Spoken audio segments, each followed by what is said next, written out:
The same power lives in us. That was pretty fitting for this morning. Yes.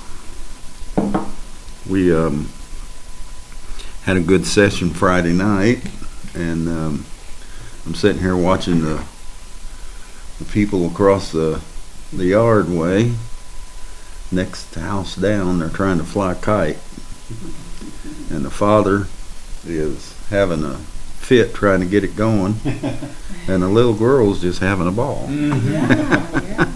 Jumping up and down and playing with her dog and wanting that kite to go. So it's good to be back, and we'll kind of stay on the same track this morning. I thought about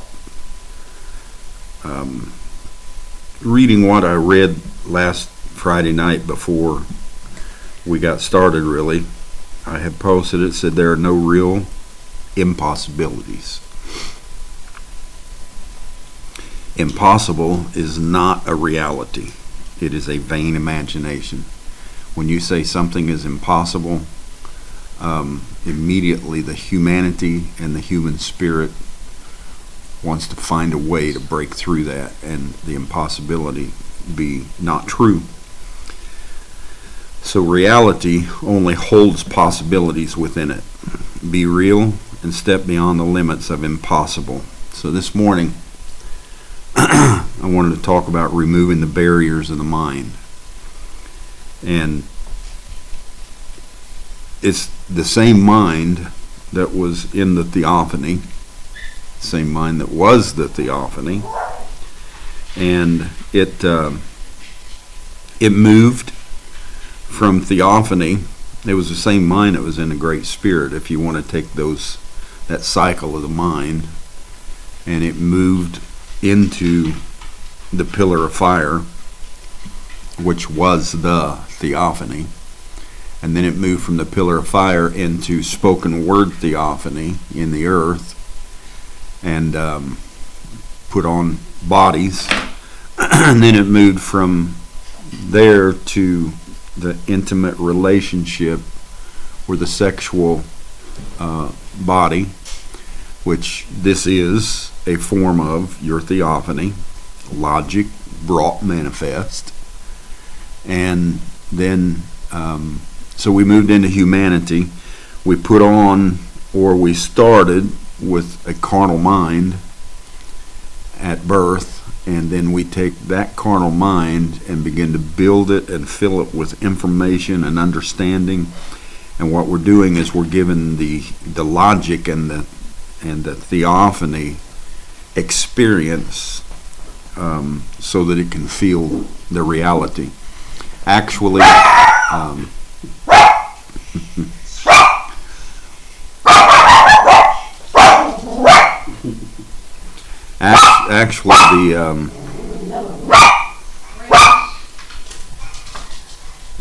She sees them playing next door. you want to get her?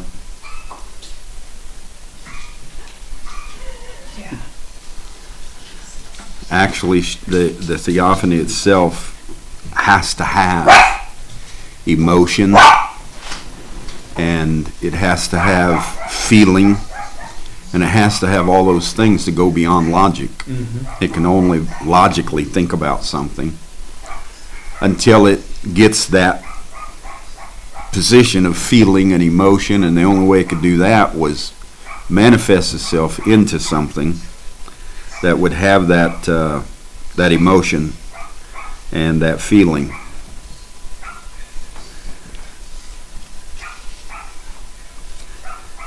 So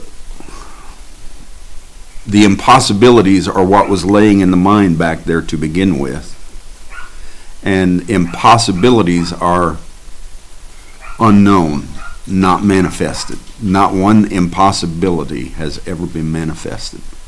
We call it and term something an impossibility. It's impossible for man to fly, but we've manifested that now. So that impossibility is gone. But during the time that it's an impossibility, it doesn't manifest. Mm-hmm. When it becomes possible, then it manifests itself. Mm-hmm. So we we live in a world of possibilities, and impossibilities are not a part of our world. Although we think of things, we say there are things unknown, there are things that are impossible, we think of those things as a term, but none of them ever manifest themselves while they're in that logic, while they're in that area.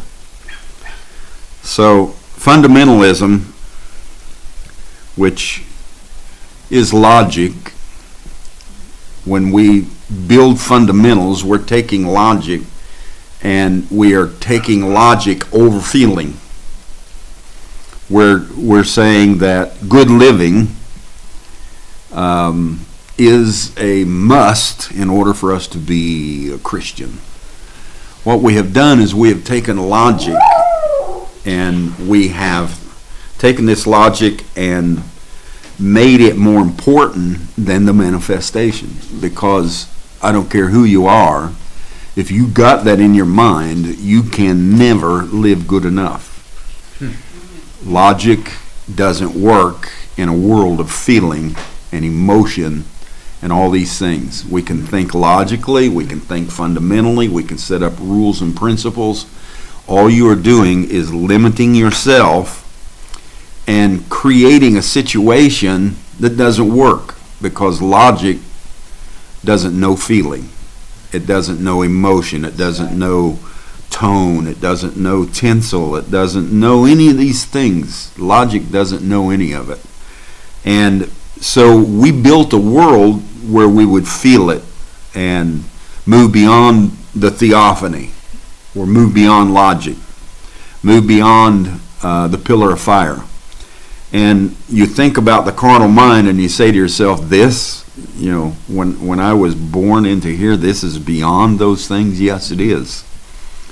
Because you're able to build into yourself the feeling and the emotion and the care and the love and all the things that just you logically had in your mind but weren't manifesting it. So fundamentalism was a good intention. Theophany came here, and when he put on flesh, when we took our being and projected it into a body, the theophany is the most fundamental thing you'll ever run into. It says the Word and the Word only, fundamental, calling this the Word, the Bible. But we know beyond that. Logic doesn't work when you bring it from one world, try to put it into another world, where this world over here is supposed to be about feelings and emotions and information and love and all these things combined. So fundamentalism was a good intention that built itself into an unbending way and then became an absolute in our teachings. It was and is it's a mighty fortress that needs to be removed from the minds of the people. It was of another world. And you hold it on the shelf in your mind the same way you would in a hard drive. But you're into something else right now, and you don't need that software. Fundamentalism is a software. It's something that we try to use and say, this makes us good. Just like anybody, this makes us greater. This makes us smarter. This makes us more level-headed. Fundamentalism makes us live good enough. This makes us a Christian. This makes us all these things. And we built it into a fortress, and we said, this is our fort. This is our walls. This is who we are. And fundamentalism is a barrier to keep us denominational. Organization is a close thing to that, but organization says I don't have to have that fundamentalism in order to survive. That is not the absolute of my life. Organization is a good thing, bringing things together in your life, putting order to your life, but when you go into fundamentalism and denomination, or denominationalism in your mind, now you're building walls and you're saying, I can't go outside of this, I can't be over here, or I can't go inside this, I can't, and you build walls and veils, and you limit your life, you limit your whole life. Fundamentalism is a barrier to keep us denominational in our thinking and separated over works of the flesh. Fundamentalism will separate you from so-and-so or this person or that person by the way they act, the works of their flesh. Or you'll separate yourself into categories by the works of the flesh. I do these works of the flesh, and therefore I am whatever it might be, good, bad, ugly, clean, dirty, holy, white, black, whatever I am. Fundamentalism and denominationalism separates those things out and says, I'm not as good as the next person, or I'm better than the next person. I'm all of these things by denominational thinking. Then you get into class warfare. All these things are building blocks of walls in your mind. Class warfare is a terrible part of the wall that needs to be removed, needs to be taken out of the mind. You grew up with it. I'm talking about things that you're not going to do in 10 minutes' time. I'm talking about things that you built strong in your life that honestly don't need to be there. Class warfare is a terrible part of the wall that needs to be removed from the mind. Constantly looking at the contrast of rich and poor. And you know what class warfare does immediately? It brings judgment. You begin to judge which one I am, which one you are, and what class we belong in. And then in your mind, you separate yourself from some people and you join yourself to other people based on class warfare.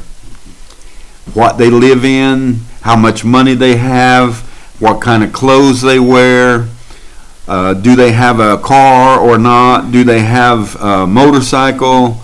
If you got a car, you're a little higher than a motorcycle. Are they walking, are they riding a bicycle? Are they wearing Calvin Klein or are they wearing Walmart?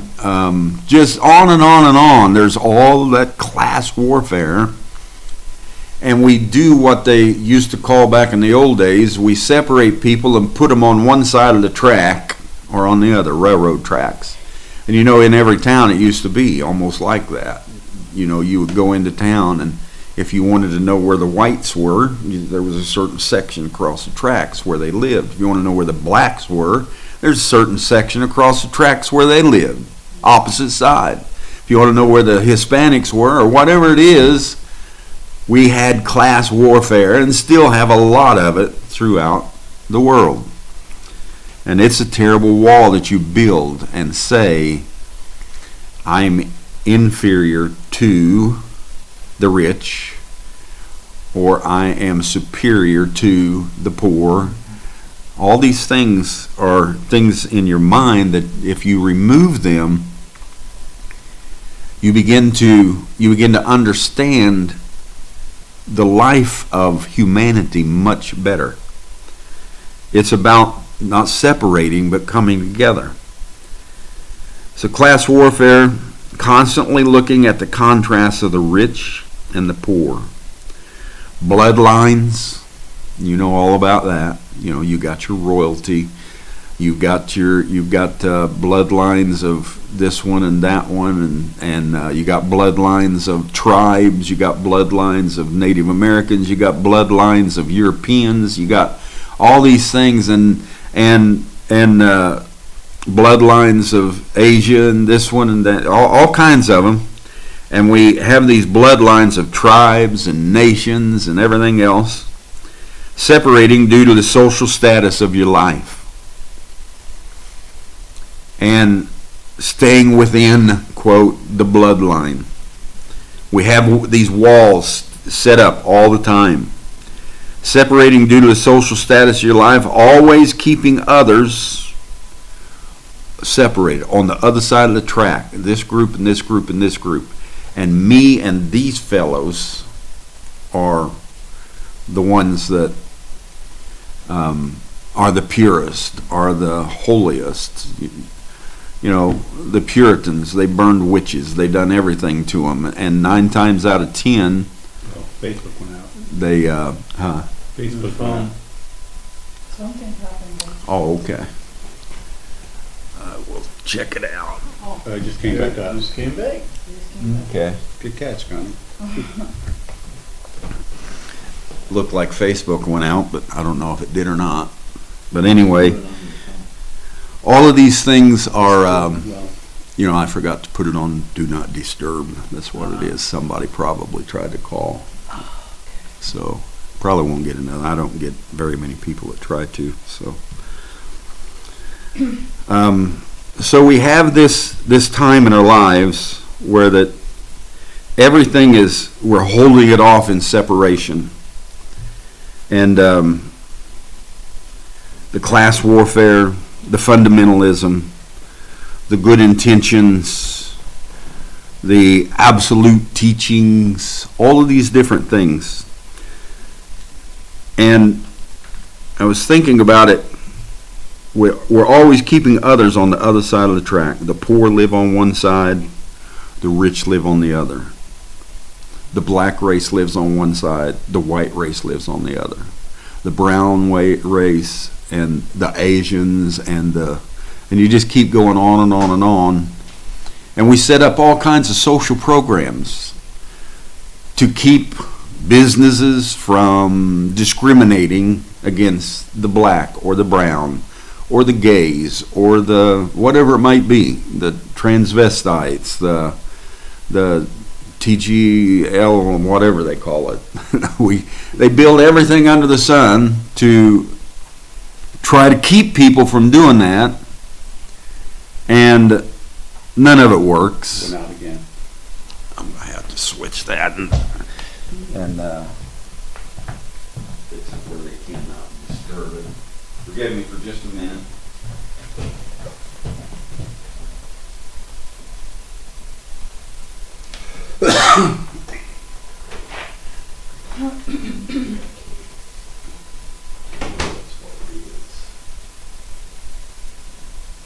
Okay, it's actually going in and out. It's something that's going on, might be because of the wind or whatever. The wind is blowing strongly here, It just went out again. so Yeah, it's going in and out, yeah. yeah, each time it's actually not leaving or not going out. It's just trying to reconnect.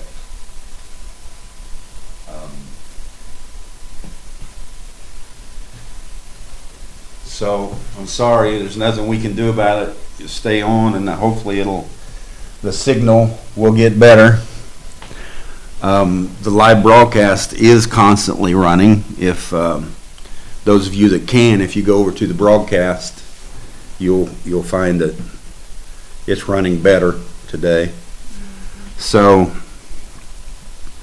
better than the Facebook today. Looks like we've got a lot of wind here today that's blowing, and I think it's causing the signal to go in and out. So we have a time where I talked about I wanted to remove all the barriers of our mind and level the playing field and put us all on the same grounds, all on the same level.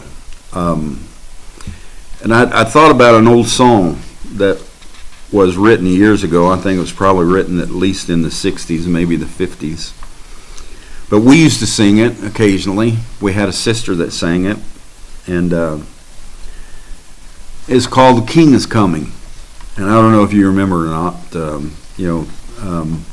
Very old song. The king is coming, the king is coming. And it goes on like that. But I was walking yesterday and I got to thinking about it. I thought, the king is coming. That's an old song. You know, he's come. And then it hit me. I thought, wow, listen to that first verse. And I wrote down, the king has come and he's changing everything. And the old song was called "The King is Coming." And the first verse was, think about what's going on right now, all around us, worldwide. Oh, the marketplace is empty. No more traffic in the streets. All the builders' tools are silent. No more time to harvest wheat. The housewives cease their labors. In the courtroom there's no debate. All work on earth is suspended as the king comes through the gate. And I was walking and I was thinking, wow, look at the world right now. Yeah. Somebody wrote a prophecy here. And I think maybe something is happening that the world is missing. We caught his entry in accordance to the ministries of Moses and Elijah. Malachi 4, verse 4 and 5 and 6, Moses and Elijah moving into the earth, bringing this great Passover right at the time of the Passover. Everything is exactly in order. And Elijah bringing us Christ, the seventh seal, helping us to understand who we are. And I think maybe something is going on that the world's missing. We caught the entry in accordance with the ministries of Moses and Elijah. I heard the trumpet sounding, and now his face I see. And that's what the song says. I heard the trumpet sounding, and now his face I see.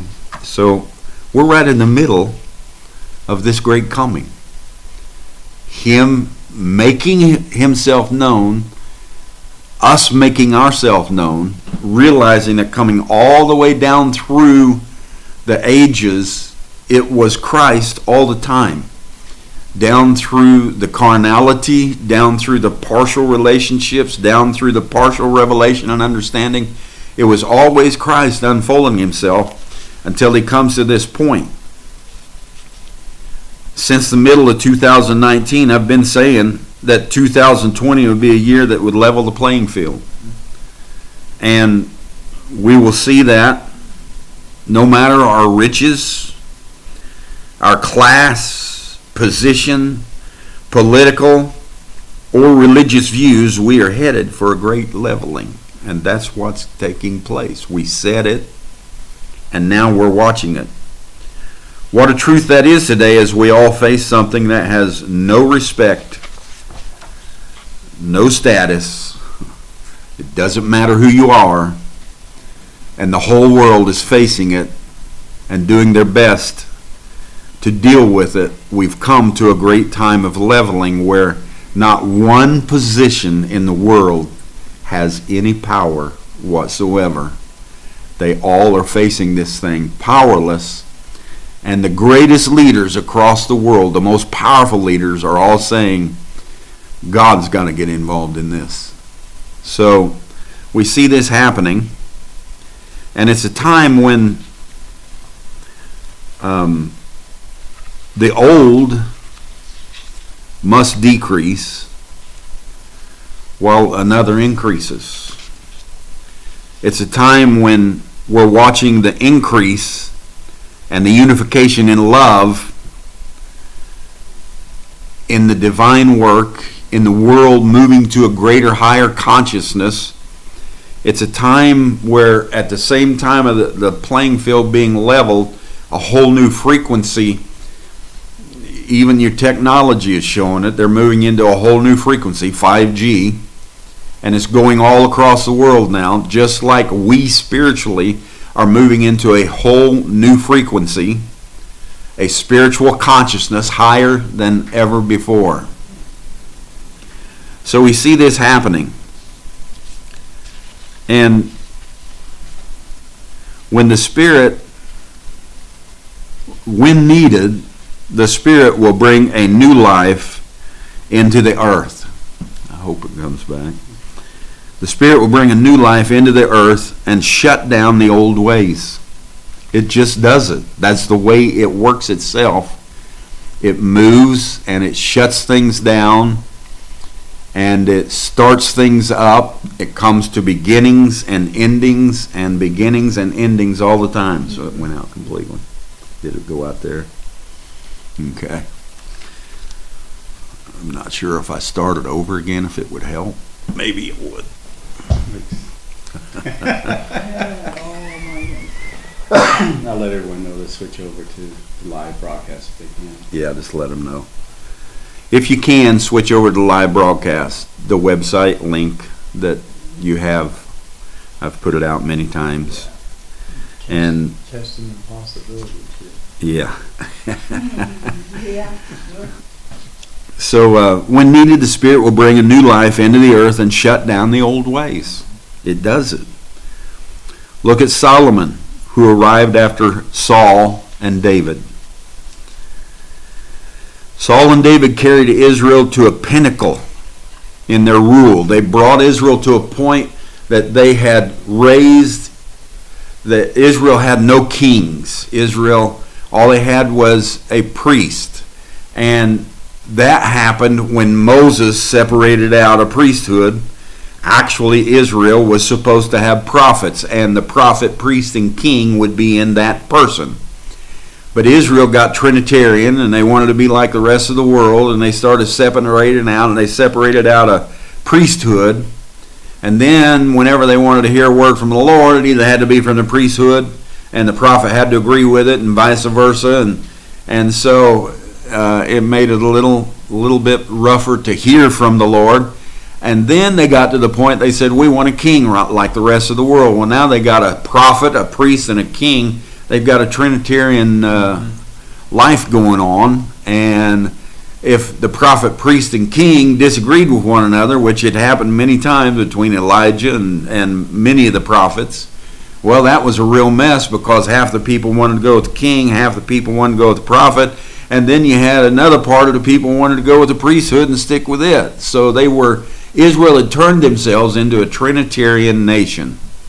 And in so doing, the Spirit, when it brings new life into the earth, it shuts down the old one. Well, they wanted a king. They wanted King Saul. And so the Lord blessed it for them for many, many years. The same way He blessed the church in the middle of the Trinitarian mess for many, many, many years. He blessed them. Men like Martin Luther and Wesley and all these different ones, they were all blessed, and the Spirit of the Lord was with them, moving, and yet they were walking in the earth in a Trinitarian movement. And so we see this going on. And so you look at Solomon, who came after Saul and David. David carried Israel to a pinnacle in rule, in politics, in government, in riches. I mean, David brought Israel to the highest pinnacle they could be at when it come to world recognition. In a short period of time, they became the most powerful nation in that whole Middle Eastern area. And they did that, and Israel viewed themselves as the elite, the greatest, and all other civilization was to give homage to Israel and tribute to them. Then Solomon took the throne. Well, when Solomon took the throne, it was a terrible situation for all those people who were thinking that way. But it was a great situation for Israel to become and understand that it takes versatility and love and breaking all that down. So Solomon, when he took the throne, the Spirit of wisdom began to break those walls and fortresses that Israel had built up. The Spirit spoke to Solomon to build and complete the temple in Jerusalem. Watch what Solomon did. He turned to King Hiram. Here he was going to build a temple which was going to stabilize Israel even more and make them even greater. And Solomon didn't use the wise men of Israel. Solomon, watch what he did. He turned to King Hiram. He turned to Babylon. He turned to the Medes and Persians. He turned to all these nations and kingdoms around him, the Philistines, to build the temple with him. And the two, King Hiram and Solomon, built the temple together. The temple of Solomon was a temple that was a mixture. It was not just Israel. No different than when we built our temple here. Mm-hmm. You are the temple of the Lord. And we used the character of King Hiram, attributes of iniquity, and we used the character of King Solomon, attributes of wisdom, and we took this being of wisdom and understanding, and we put it into a temple where all the materials were brought by iniquity. And as we did this, these two came together, King Hiram, and they built a temple with him. The two built it together, giving glory to the nations around him. Look what he did. He turned to Lebanon and their king for the cedars of the building, for the framework of the temple. He turned to Egypt for the beauty, the treasury, the vessels, and what they would look like, and the colors, and all the things about the temple. Solomon turned to King Hiram and Babylon, and he turned to Lebanon, and he went to Egypt, and he done all these things. He included all civilization when it came to the temple of the Spirit. What have we done after the mighty wars of David? You say, yeah, well, that was a type and a shadow back there, and we're not exactly like that. I remember in Works as Faith Expressed, William Branham was speaking, and he was talking about the next generation coming, the next group of people coming. And he said that the Holy Spirit spoke to him and said, you have blood on your hands, and you are as David, and will not be able to build the temple, but your sons, with an S on it, not one, your sons will build the temple. Well, this was a great revelation to him. He realized that he had the blood of denomination on his hands. He had went worldwide and slaughtered and killed and conquered and brought the message to its highest pinnacle. He realized all of those things, but the Holy Spirit said, that's not what I want to bring my rest into. He said, you got blood on your hands, David, William Branham, and your sons will build this temple. And here come us after his sons. And what do we do? David will not, you will not be able to build the temple, but your sons will build it. You say, I never read that before. Well, go pay attention to the message. Works is Faith Expressed, November 1965, at Jack Moore's place. Here we are bringing in all civilization to build the glorious revelation of love divine. His sons afterwards. Here we sit, not trying to conquer like David did, not trying to separate out an elite group of people like David did, not trying to overtake all the nations and make them give homage to the great message we have, not like David did. That's not what this is about. We don't go out there trying to get blood on our hands and kill everything that doesn't agree with us. That's not what this is about. That was a great age. And in that age, that was exactly what it was about. And that was exactly what they were supposed to do. But the Holy Spirit said, I don't want to come and rest in something like that. I want to put my rest in something that all of civilization has something to do with. I want to put my rest in peace. I want to put my rest in a temple that King Hiram and Lebanon and Egypt and everyone else had something to do with building it. I want to put my rest where that all civilization is included in the glory of that revelation. And here we are bringing in all civilization to build the glorious revelation of love divine. We're bringing all civilization in. We're doing it. Total reconciliation of the world. Before, it was conquer it, kill it, change it, make it new, do all these things, destroy it. And that was our message. We went out and done that to everything we could. But now that is complete. And this world that we're in now is a world of reconciliation. It's a world of bringing all things back to one. And the redemption is complete. We're not trying to put people under the blood. We're not trying to have blood on our hands. We're not trying to bring a message of conquering and overcoming and blood and killing and slaughtering. That's not the message. Removing the weapons of war is what we're doing, and we're beating those weapons into plowshares. And fundamentalism, class warfare, doctrines, hierarchies, it's the greatest leveling that you've ever seen by removing those things from us completely. It's like the leveling that took place with Samson. I mean, in one day, all that the Philistines had done, and in one day, Samson, those pillars began to shake, and he brought them down on the whole house and leveled the playing field. That's where we're at now. Solomon did it. Solomon had the wisdom. He went out, he took wives from other nations. He brought queens and kings in.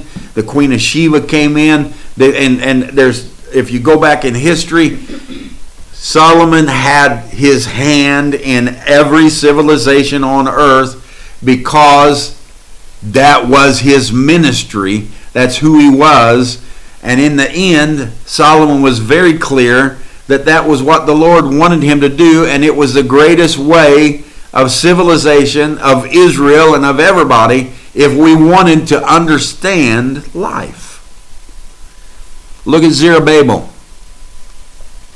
Zechariah wrote of him, and others, if you go back through your Bible, and how they would Zerubbabel would remove the great mountain of Babylon. We're talking about removing barriers from our mind. Barriers that cause us all kinds of issues.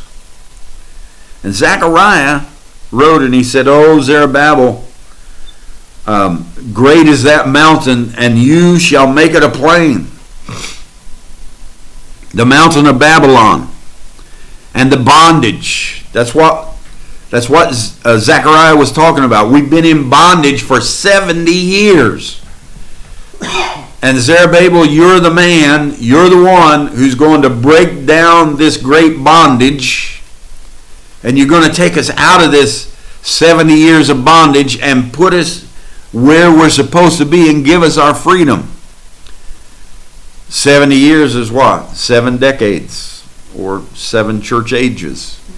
And once we come out of the 7 church ages of Babylon, there's a great leveling of the playing field, where that everyone becomes one, where that fivefold ministries dissipate, where that it becomes gifts in all of us, where that we begin we came through the judgment, and on the other side of the white throne judgment, out in a new heaven, new earth, talents are given out.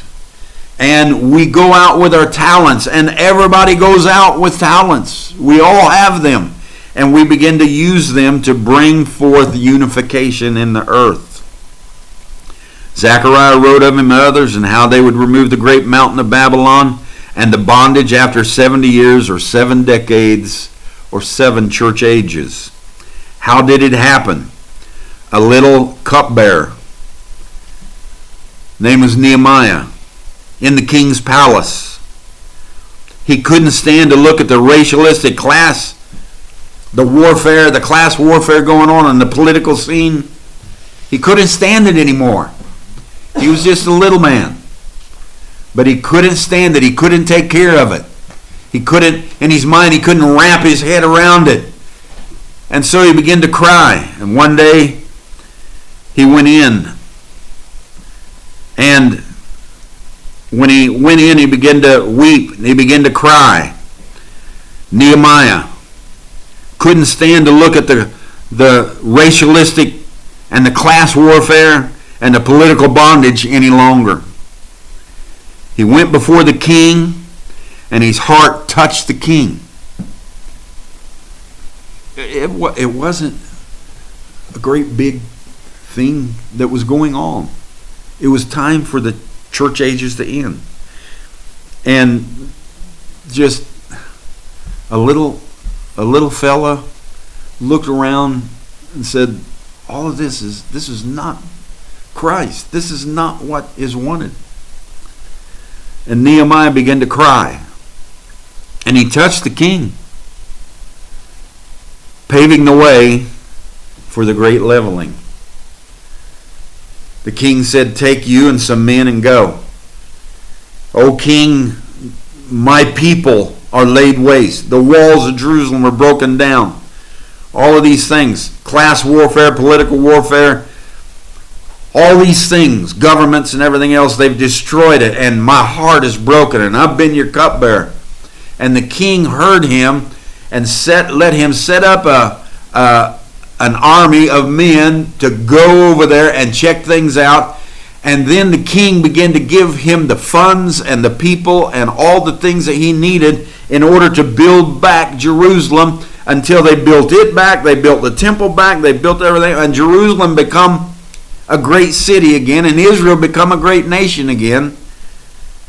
And they did it through breaking down class warfare. What if Nehemiah would have said, well, the only ones I can go to, the only way I'm going to get this the way it should be, the only way we're going to get Jerusalem back is if I can get all these prophets. You know, we got Zechariah in here, we got Nehemiah looking around and said, Daniel's here, and Shadrach, Meshach, and Abednego's here, and we got Ezra, and we got Zerubbabel, and we got all these men around us, and this is the only way we're going to do it. We're going to have to raise up and fight.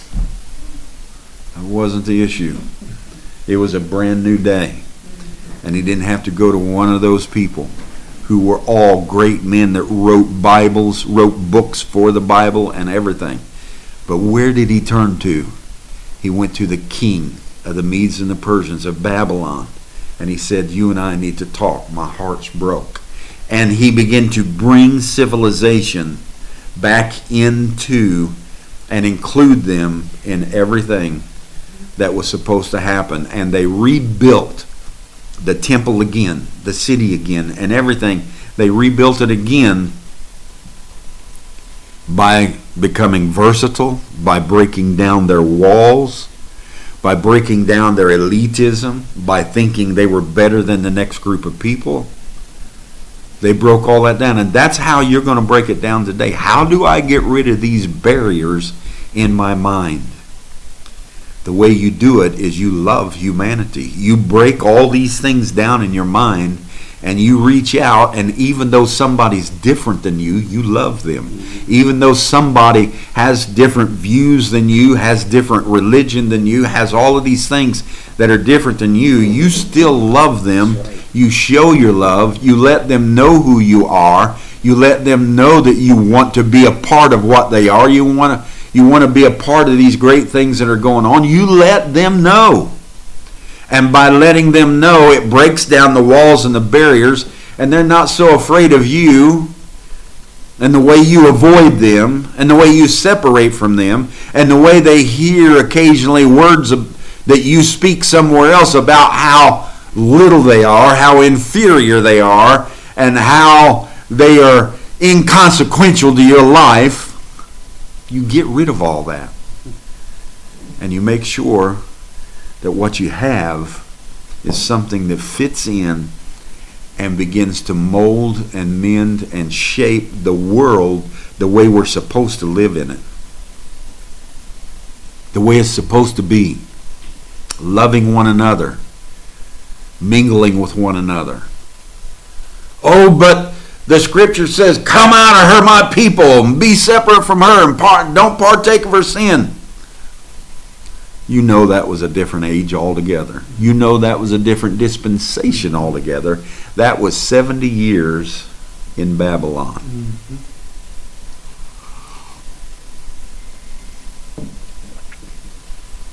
The religious world. I'm showing you what needs to happen in your heart to remove the barriers in your mind. The religious world brought Israel under bondage to the teachings and tied themselves into the Roman Empire. The religious world being the priesthood and the Sadducees and the lawyers and the scribes and the synagogues, and they had the Talmud and they had all these things, and when they came out of Babylon, they had a lot of things about them. And this religious world brought Israel under bondage to the teachings and tied themselves into the Roman Empire. It looked impossible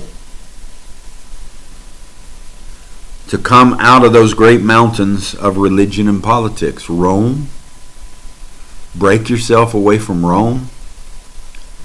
Break yourself away from all of these great empires. The Greeks, all these things. It looked impossible to come out of those great mountains of religion and politics. They didn't know how they were going to do it. They were looking for a great educated man to raise up among them, maybe out of the synagogue of the priesthood so and so, or out of the lawyers, whatever. They were looking for some great man to raise up out of the Pharisees or the Sadducees or whoever it might be. And they were looking for him to be the forerunner that would bring the Messiah on the scene.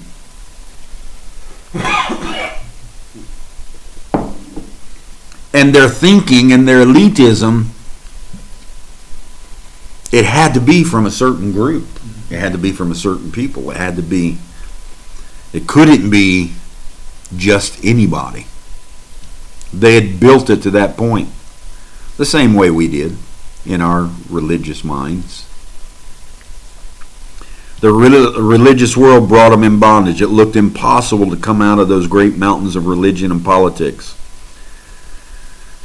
Then John the Baptist stepped on the scene. A man standing there, come out of the wilderness after 29 years in the wilderness. He comes walking out, and he's in camel's hair, eating locusts, wild honey, everything under this. After he's nothing like them. And he doesn't go into their synagogues and start reading from the prophets and reading from this and reading from that. He goes down to the river and he starts preaching a message of, you need to be made clean. If you want to really understand the Messiah and who he is, come under subjection to this message, this word, and be made clean.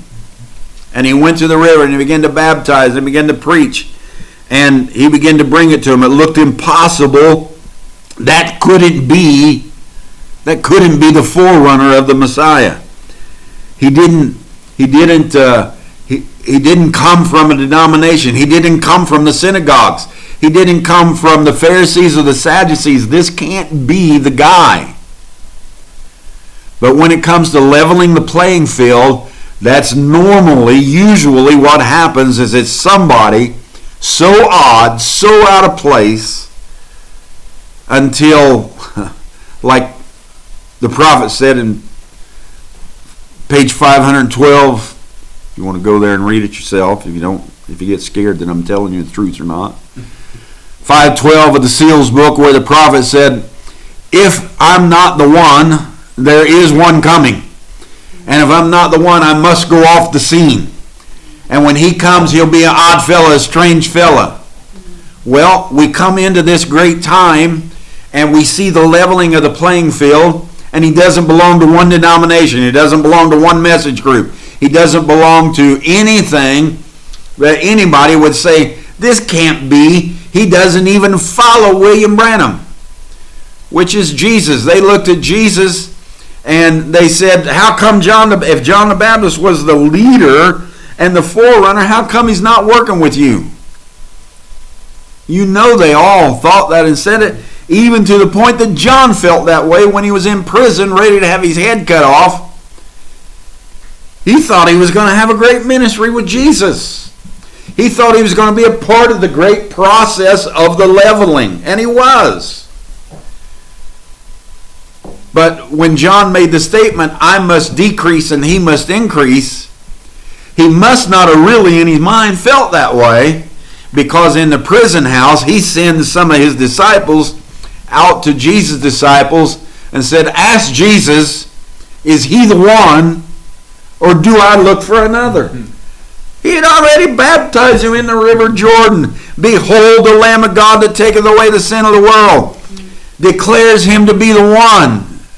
And then just Philip gets angry at him over talking to him about his marriages and puts him in prison, and they're getting ready to have his head on a platter.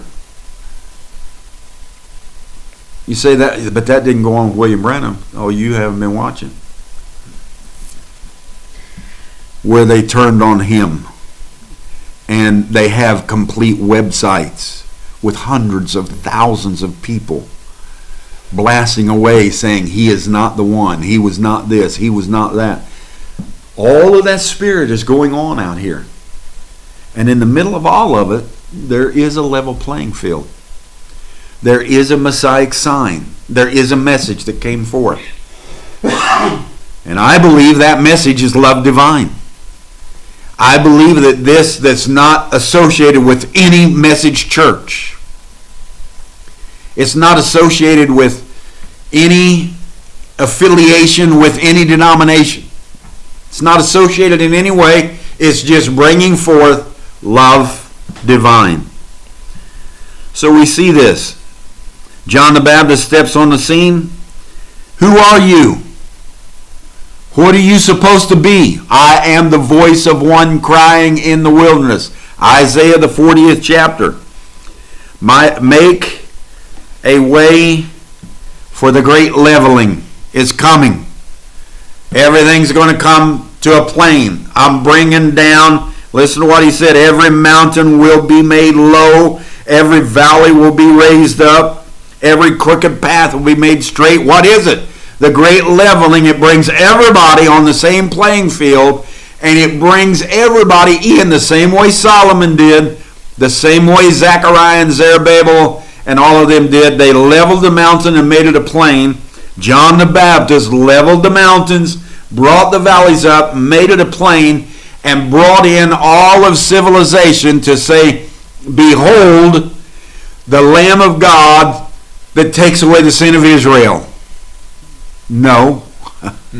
Behold the Lamb of God that takes away the sin of the world.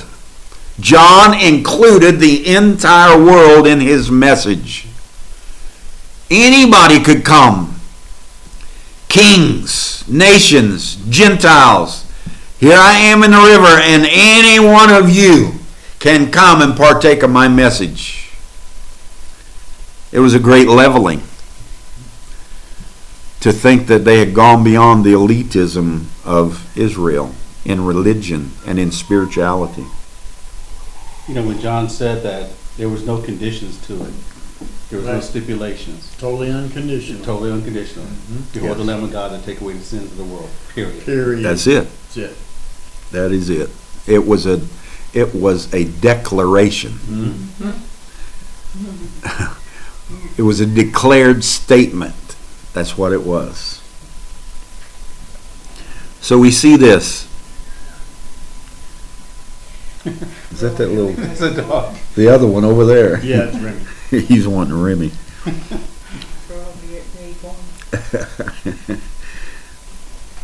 So they all came under bondage. And then they were set free.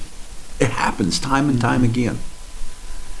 I'm showing you, somebody said, Brother Parnell, the things you're testifying of, the things you're saying is not biblical. I just went through 3 situations of biblical where the kings and prophets and priests brought the whole world in and said, it's not just ours, it's all of us. Let me take you one more place. Let me take you to Acts, the 9th chapter. And think about this. The great man who was becoming a priest in Israel, his name was Saul. And as he was becoming this great priest in Israel, and all these things were happening, one day on the road to Damascus, there was a light that struck him down and said to him, Saul, Saul, why persecutest thou me? It's hard for you to kick against the pricks. And Saul fell to his knees. He was blinded for 3 days. He was so horrible among Israel as far as working Moses' law. He was so strong in it that the Lord spoke to Ananias and told him, said, you go down here to street so-and-so, and there's a man down there. His name is Saul. I want you to change his name to Paul, and I want you to pray for him that the scales fall from his eyes. And Ananias questioned the Lord. He questioned this. How many times have you done that? Questioned the Spirit in you about something. Ananias said, are you sure you know what you're talking about? This man has jailed us. He's killed us. He has stoned us to death. He has done everything. And now you're telling me to go pray for him and heal his blindness? We were happy he was blind. And there he went. And he walked in and he prayed for Saul. His name was changed to Paul. The scales fell from his eyes and he stepped out. And the message to Paul was, you are a vessel to the Gentiles. You are a vessel that's not only going to preach to the excluded elite little group that thinks they're God's people, but you've got a message for all civilization. And Paul went to the Greeks. He went to the Corinthians. He went to the Ephesians. He went to Turkey, to the 7 cities in Turkey. He went everywhere and brought in all of civilization into his message. It's happened time and time again. You can't do this, Brother Parnell. You can't bring the world into this. You can't make it bigger. You can't draw your circle bigger. You can't do this. This is against the Bible. I found 4 places where that it was for the greatest times in the Bible, and it took place. So, for those of you that are sitting out there listening, those of you that write me, those of you that go to the website so you can preach against what I'm saying, I can do it. I have done it, and I did it, and I brought in all of civilization, and I brought them under the blood of the Lamb. I brought them under the Holy Spirit. I brought them to cleanness, holiness, without sin. Behold, the Lamb of God, the message of the hour that takes away the sin of the world. Now you can go on and declare yourself to be sinful. That's your problem. But I have said there is no sin. If your mind wants to hold that barrier, if your mind wants to hold that fortress and that wall and that block, go ahead. There's nothing I can do about it. All I can do is tell you there are tools, there is a message, there is an understanding here that can dissolve that. It can do away with that. It can make you clean, holy, pure, lovable. It can make you a brand new creation, and it can make you look at the world different, and it can make you bring the world in. It can make you step out and acclimate yourself to the world and live the way humans are supposed to live, and not try to act like a theophany in the middle of the world with all of your logic and word and smartness and everything else. Be human. That's what this is about. John did it. Paul did it. Solomon did it. Many of them did it. There's a great collective human effort right now. Look at it all across the world. You say it's a virus, Brother Parnell. It's a spirit. It is the Spirit. And it is moving humanity in an effort. There's a great collective effort going on right now all across the world in every facet of society, and it's pushing for the leveling. It's pushing and bringing all things to the flow of the mind, back into the flow of Eden. It's here and it's happening again.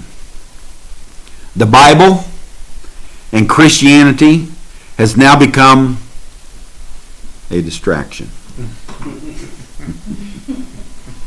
Oh, Brother Parnell. I told you I was not going to hold things back anymore. I am not going to stay sick. It's my nerves, it's my anxieties, it's my everything that raises up in me when I hold these things inside me, when I see them and I say, the people won't be able to take it. I'm not going to do that anymore. And listen to me, the Bible, this thing right here, Christianity has become the biggest distraction to unification. Bringing one another to one, understanding one another, living in the world the way we're supposed to. We take the Bible, we separate ourselves, we pull ourselves aside, we make ourselves elite, we build ourselves a kingdom, we say it's the kingdom of heaven on earth, and I'm going to tell you 9 times out of 10 it's the kingdom of hell on earth.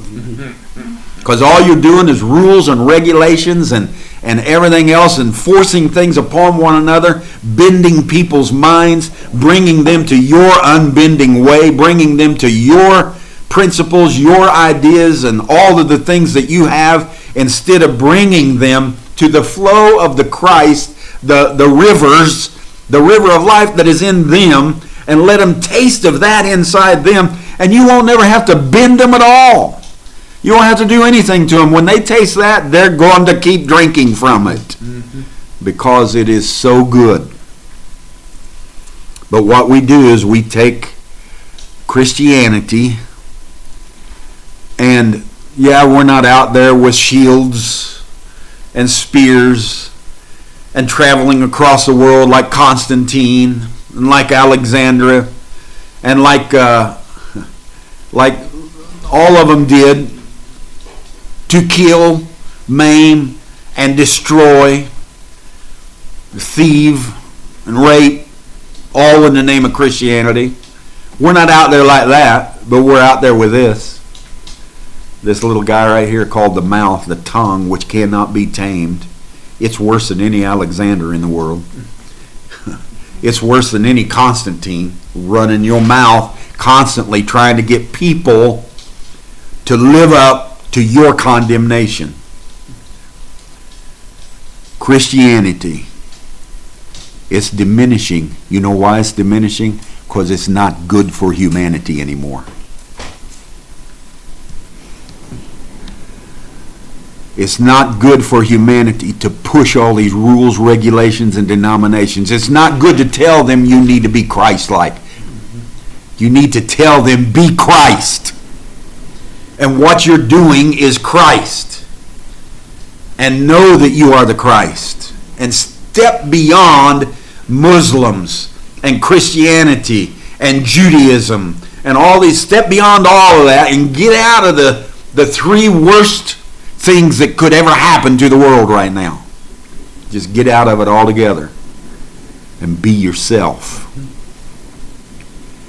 Be Christ. Be who you're supposed to be. And all of us have it in us. All of us. Well, the wind is really blowing, isn't it? Sorry, I see Facebook, it keeps kind of flashing on and off. It is just a matter of, I'm sure the signal, the Wi-Fi, everything that we're set up on, the wind is extremely high right now.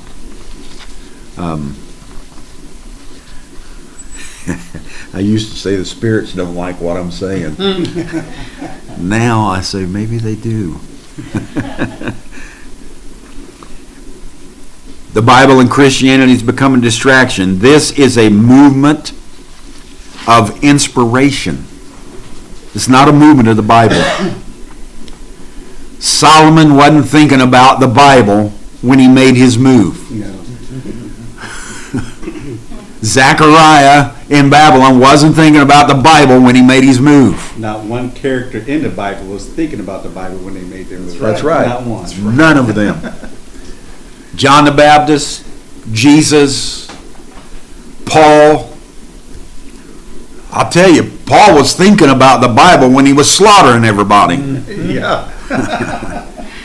And then he got outside the Bible and realized, hey, there's a people out there that I'm supposed to go to that ain't even supposed to be a part of the Bible.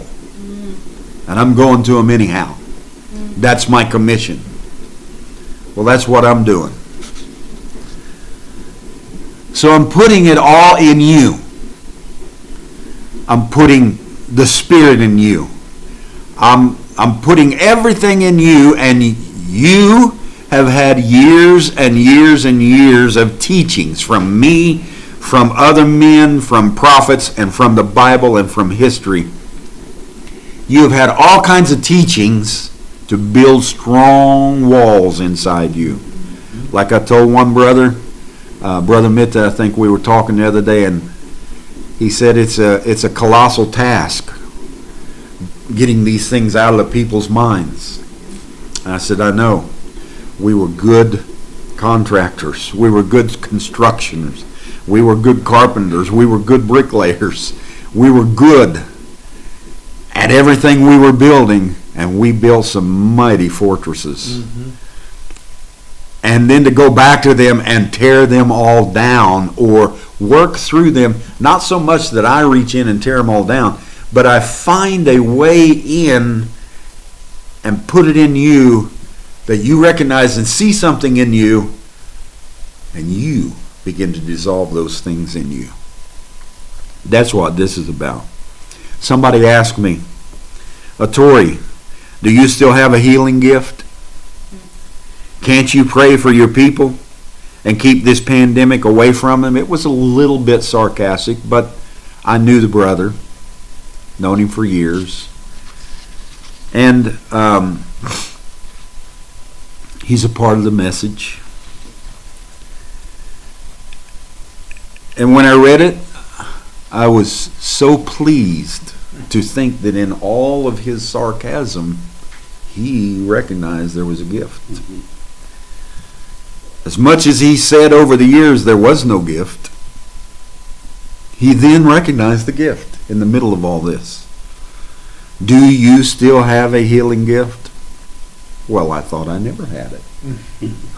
I thought I was a false prophet all along. I thought, all of a sudden, do you still have a healing gift? Can't you pray for your people and keep this pandemic away from them? I was very nice. I answered back, and this is what I'm talking about. I want to break the barriers down in you. I want to touch a spirit, the person in you, and make you realize that you've got everything you need. Thank you for writing and having confidence in me and the gift given to me. I know that just that one sentence back probably ruffled all of his feathers because he never recognized any gift. Thank you for writing, having confidence in me and the gift given to me. Now, having said that, anyone listening to my ministry now knows what I have taught. I understand that it is your faith that operates any gift, any talent, any movement of the Spirit. You don't have to have a man for an intercessor or a mediator to operate the healing power of the faith within each one of us. You know who recognized that during this coronavirus? I was a little bit shocked. You know who recognized it? The Pope. The Pope said, since you can't come to church, it's okay for you to forget about me and putting me in between you and go and your priest and go to God for yourself. You can receive your healing and your salvation and your all of the things that you need by going yourself. The Pope said it. Removed himself as an intercessor. Yeah. He put himself, he removed himself in the stead of God as an intercessor and said, Alan, Don, the whole world, during this horrible time, you can go yourself and get what you need since I can't be there for you. The Pope recognized more than most people in the message. Yes, he did. So, it is your faith that operates any gift, talent, or movement of the Spirit. You don't have to have a man, an intercessor, a mediator to operate the healing power of faith which is in each one of us. Why cry, speak? You can't say that, Brother Parnell, we need a mediator, we need this and that. The Holy Spirit, many times, the Spirit in men cried out to them. Gideon said, I'm not good enough. If God be with us, where are all the miracles? Where are this and that and the other? And the angel said back to him, thou mighty man of valor, you got it in you. Raise up and go do what you're supposed to do. Moses, Lord, you've brought us out of Egypt. You put all these plagues down. You've done all of this for us. You delivered us out here, and now here's the Red Sea. What am I going to do now? Moses, shut up and speak. My Lord, you're the one that brought all these plagues. You're the one that brought all these things on Israel, on Egypt. You're the one that delivered them. It's my Spirit. You are my Spirit in the earth today. Now just speak. And when Moses spoke the word, a great east wind came in all night long and blew that sea back, and they all walked on dry land. You have that in you. You don't have to have an intercessor or mediator to operate the healing power of faith. Why cry? Just speak. It is your spirit of mind and heart that operates the movement of the Spirit. You want the Spirit to move? You know what? That Spirit is in you. And the way you move it is you touch it and you say, this is where we need to go. This is what we need to be. This is what I have in me. It is your spirit of mind and heart that operates the movement of the Spirit and keeps each one of us. You know, I'm going to say this, and we have people all across the world. I think in almost every nation. We have them in Iceland. We have them in Canada. We have them in North America. We have them in Mexico. We have them in almost every nation in South America, all across Africa, in India. I could just keep naming them. Europe, out of Poland, out of Switzerland. Many people that listen in, go to the website, get the things that they need. We have them everywhere. And the way they are doing this is they are moving the Spirit within them. It's a spiritual movement. And I'm going to say this, what I was about to say, and there may be 50 come up tomorrow with this coronavirus that are in Love Divine. But at this point, nowhere across the world has anyone written and said, Brother Parnell, I've got the virus, pray for me. What are you saying, Brother Parnell? I'm telling you, we have been taught by the Spirit enough to know our healing's within us. And we, not like the rest of the world, are not afraid. And we are doing all the things that we feel and need to do to keep ourselves clean and and pure and all the things we need in us. Take all the vitamin C you can and take all these things and do everything that you can do. And we're doing all that. But I'm not afraid. My heart breaks for the people and for the world. But at the same time, untouched is love divine. It's all around us, all over the world. Even a couple of families in Italy hasn't touched them. Why? And like I said, if it touches you today or tomorrow or the next day, no worries. Don't be afraid of it. Move yourself through it just like you moved yourself through every other barrier in your life. The way you gave up the church ages, the way you moved out of the mind of elitism, the way you broke down the barriers of fundamentalism, good living, of denominationalism, the same way you pass through those barriers is the same way you'll pass through this coronavirus. If it touches your body, no worries. Do everything you need to do. Trust the Spirit that it will carry you through. And some of you, it may carry to the other side. I don't know.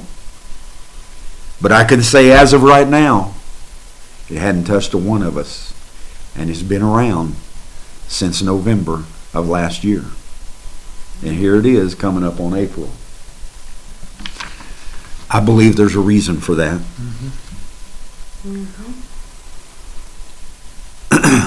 You have it in you. That's what I want to teach you. If I have anything to say, everything that I have ever taught you in the last 4 years, 5 years, you have it in you. I'm not trying to get you to point to me.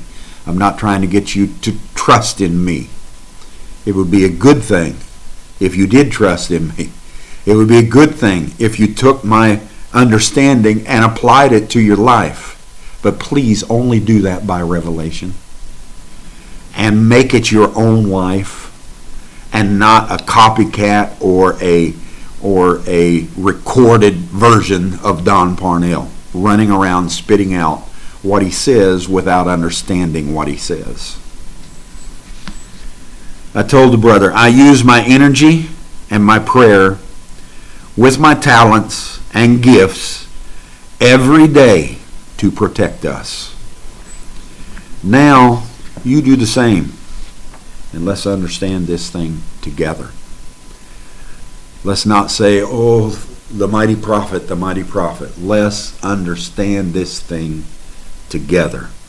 Let's understand we have in us what conquers, what takes care of, what moves us, what does the things it needs to do, what protects us. If you will pay attention to your emotions, it will sharpen your intuition. We came here to feel emotion. We came here to feel every attribute that laid in us in logic, theophany form. We came here to fillet it out and feel it and live in it and be flesh. We came here to be human. And let's do that. And pay attention to all of the attributes that laid within us. What love really feels like, the strength of it, the depth of it, everything about it. Hate, iniquity, all of these things. The things that we used to think of as negative energy, and it is negative energy, but we thought of it like it was the devil, and we don't want any of those things in us, and we need to quell those things and push them back and not feel them and not have any emotion. All that teaching is gone now. Break that barrier down. You have it in you. You're not going to get rid of it. Now, how are you going to cope with it? If you will pay attention to your emotions, it will sharpen your intuition. Your anger, don't tell me you don't have it. Your anger is telling you where you feel powerless, When you get angry about something, I get angry about politics. You know why I get so angry about politics? Because I can't do anything about it. I'm powerless. If they do something, I get angry. I think that was the wrong move. But what I need to do is take that anger and say, it's telling me about things that I'm powerless over. And when I come to a powerless situation, I need to back out of that. And I need to step into where I have power to do something. I have power to control my reaction. I might not be able to control their action, but I have power to control my reaction. The anxiety is telling you that something in your life is out of balance. That happens so many times. So many people come to me, and I have it myself in me, anxiety. And when I have anxiety that raises up, and I have to get up out of bed because I can't lay there, and I feel that shortness of breath and anxieties, and I just have to walk up and down the road for miles at a time, sometimes walked up to 10, 12 miles without stopping, because the anxiety is so full. And I have learned this now, and it's not happening near as much, is that anxiety is telling me something in my life's out of balance. I'm worrying too much about tomorrow. I'm thinking too much about the past. There's a situation in my life that I'm making too important. I need to get out of that powerless feeling. There's things going on in me that I need to take care of. There's situations that are coming up that I need to be more assertive over and stop being such a procrastinator. Anxiety tells you got something out of balance, and you need to find what that thing is and work on it. Bring it into balance to where it doesn't play on your mind all night long and keep you waking up 10, 20 times a night, getting up, walking around, having to get water and drink, and going outside, walking up and down the roads, and just, it's anxiety. And you need to say to yourself, instead of saying, this is a world, I can't stand it anymore, it's so evil, it's so this and it's so that. Get out of your anger. You got it out of balance. This world is not just evil. This world has a contrast in it, and it does have evil things in it. But it is a good world, and it is a perfect world for the situation we're in. And we need to balance ourselves and realize those things. That the things that we are in are exactly where we need to be. What if Shadrach, Meshach, and Abednego would have said, man, you're going to throw us in the fiery furnace. Don't do this, don't do that. Come on, I'll do anything. I don't want to go, I don't want to go. They balanced the situation out. And they said, we would be better off to cross to the other side as to stay here and do what they want us to do. And they balanced the situation out, and circumstances took control. And the fourth man showed up in the fiery furnace. And the fire did not touch them. And the king looked in and said, look, I see a fourth man in the furnace walking around. Get him out here. And they come walking out without the smell of smoke on them, the ropes and everything burned off of them. And he said, your God is God. Why did they do that? Have you studied and took a look at why they were thrown into the fiery furnace?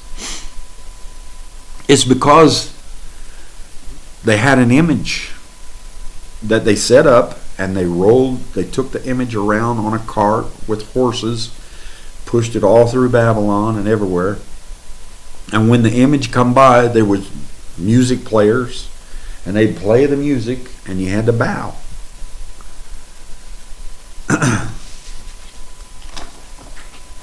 Who do you think that William Branham said that image was? William Branham said that image was Daniel.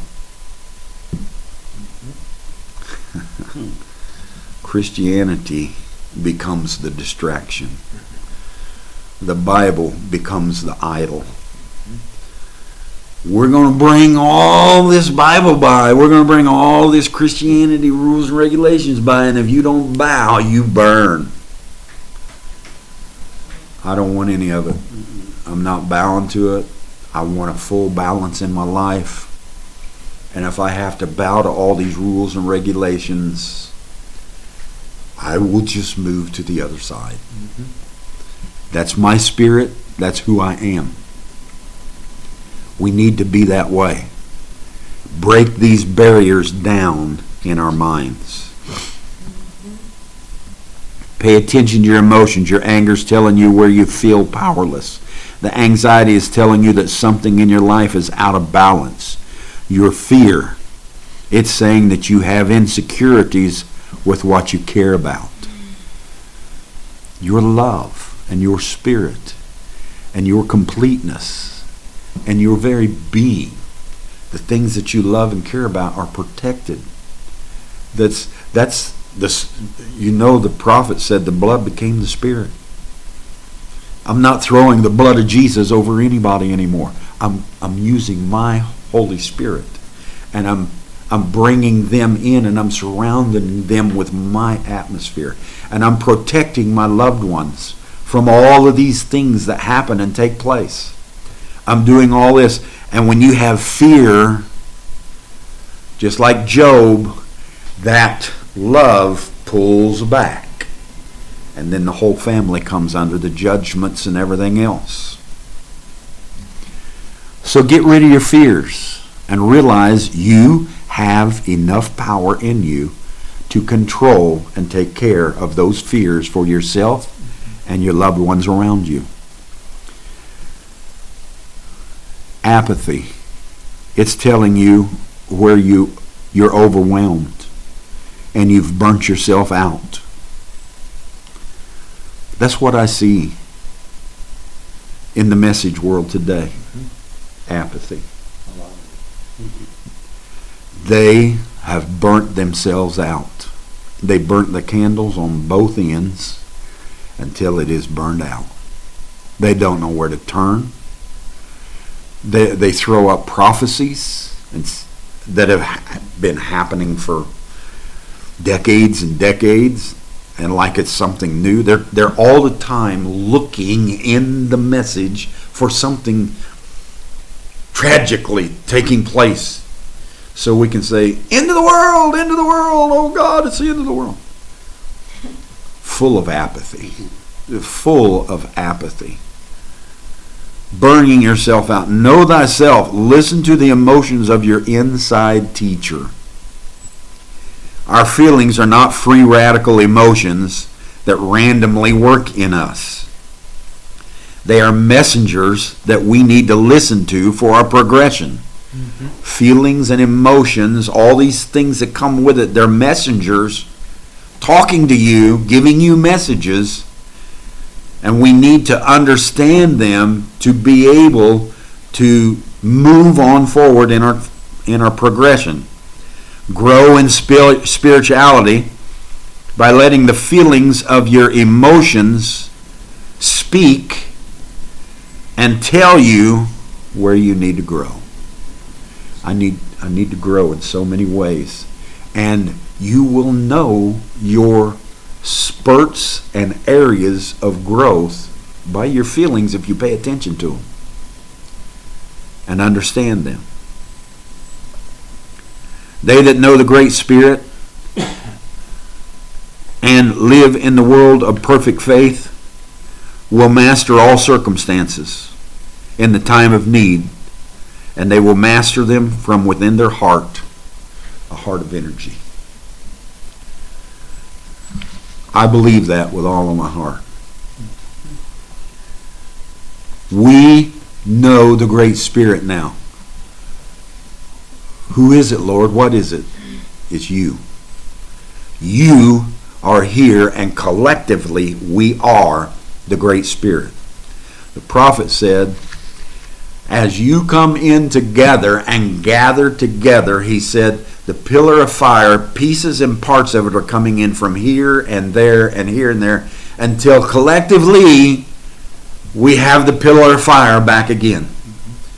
The Great Spirit has gathered itself, and as we come together, we understand collectively that we are the Great Spirit, that we are the pillar of fire, that we are the rainbow spirit, that we are the theophany. And we live in the world of perfect faith. And we'll master all those circumstances around you in the time of need, and we'll do it from within our heart full of energy. Granger Miller wrote that. Excellent, I thought.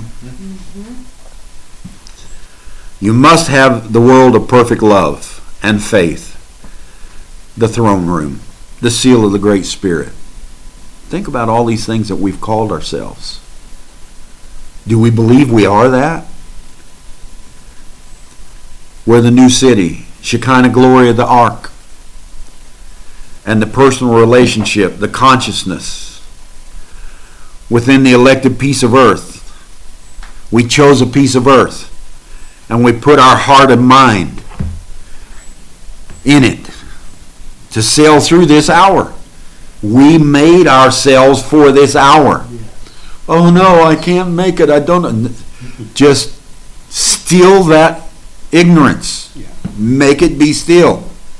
You're here because you can make it. You built into yourself what was needed for the ship, the sails, the anchors, everything, all the compass, the guides, the helm. You built everything in yourself to make it through this storm. You built it in yourself, came here with it, brought yourself up from childhood, from the table, from your mother's breast, all the way to right now, sitting here talking this morning. You built in you everything you need to step right through these things and gain emotion and understanding like never before. You took a piece of earth and put your heart and mind in it, and everything you need to sail through this hour of great tribulation. This is great tribulation. And sail through it and all of the trouble untouched, meaning learning your lessons. It doesn't mean you won't get coronavirus. It doesn't mean you won't have a lot of dross knocked off of you as you go through the fire. All the ropes get burned off, all the things you don't need. You'll have all kinds of things happen, but you will step out like the 3 Hebrew boys, untouched, completely delivered, better on the other side than you were going in. And we're doing this. The globe inhabitants are advised by their authorities to stay in their physical home. Is what we are. Stay in your physical home. Don't go outside your home. What's Don Parnell? What's Daniel? What's Alan? What are the men out there telling you? Go inside and stay inside and don't get out from there. Search on the inside. Find everything you need is at home. Stay in there. We're advised by the Great Spirit to stay in our new city. Everything outside the city is whoremongers and liars and thieves and everything else. Come in here, find your peace, and everything else will look different. But you leave your peace, you leave your home, you leave the things that you have been taught by the Spirit, and everything outside looks like whores and whoremongers. It looks horrible. It looks evil. Don't go that route. Stay inside. Stay in the throne room where all of your angels, all of your being, everything about you screaming, holy, holy, holy is the Lord. Holy, holy, holy. Everything is holy. Stay in there. Stay in the new city within. And don't go no way out. Don't go outside of it. That's what's going on in us now. These are the things that are happening. We're a great army. We're a great people. We have been blessed to see what is happening today. We've been blessed to understand what is happening today in the moment. We've been very blessed. What are we going to do with this blessing? You're the helm. You're the captain. You're the one that's directing it, carrying the ship where it needs to go. You have all the anchors. You have all the sails. You have all the shipmates. You have everything that you need to make it through this storm. Now, by the time you get to the end, you may be like Paul was. Paul said, buckle down, there's a storm coming. And I'm telling you, stay in the ship. Do not leave the ship. If you leave the ship, you die. Stay in the ship, hold on. Do you know what? That ship busted up. It went into pieces. They came into the shores. They came in on boards, on pieces of the ship, on pieces of this and that and the other, but every single one of them was alive.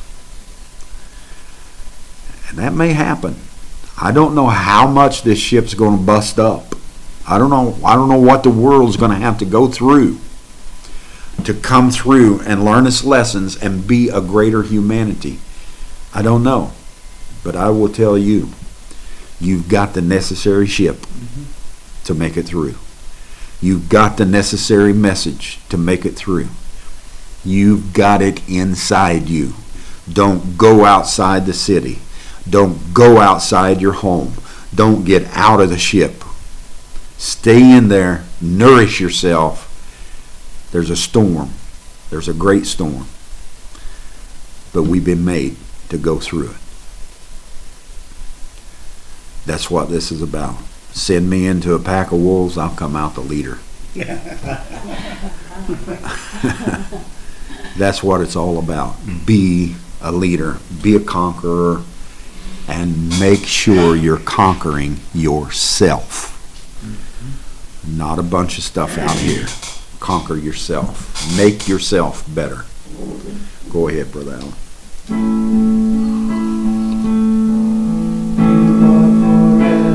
In my life, you see me through the seasons, cover me with your hands, and lead me in your righteousness, and I look to you. Wait on you. I'll sing to you, Lord, a hymn of love for your faithfulness to me. I'm carried in everlasting arms. You'll never let me go through it all.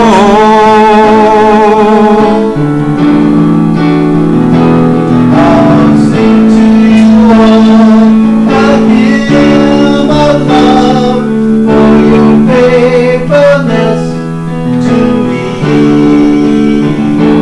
I'm carried in everlasting arms.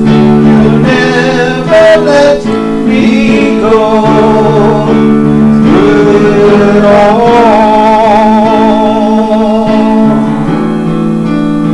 Through it all.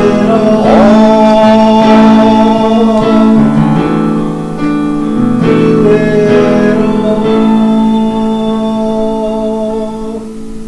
Yes, through it all. As we stand here,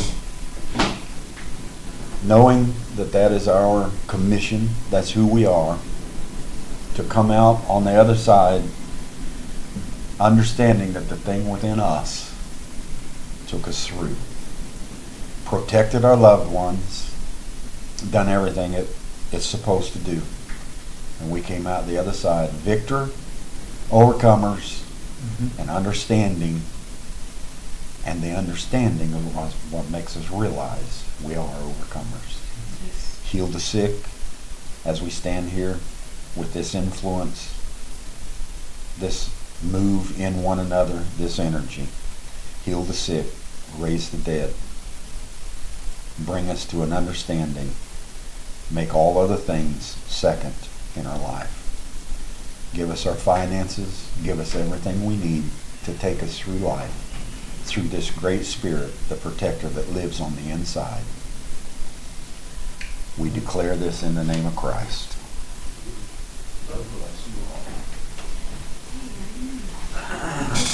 I'll sing to you all a hymn of love for your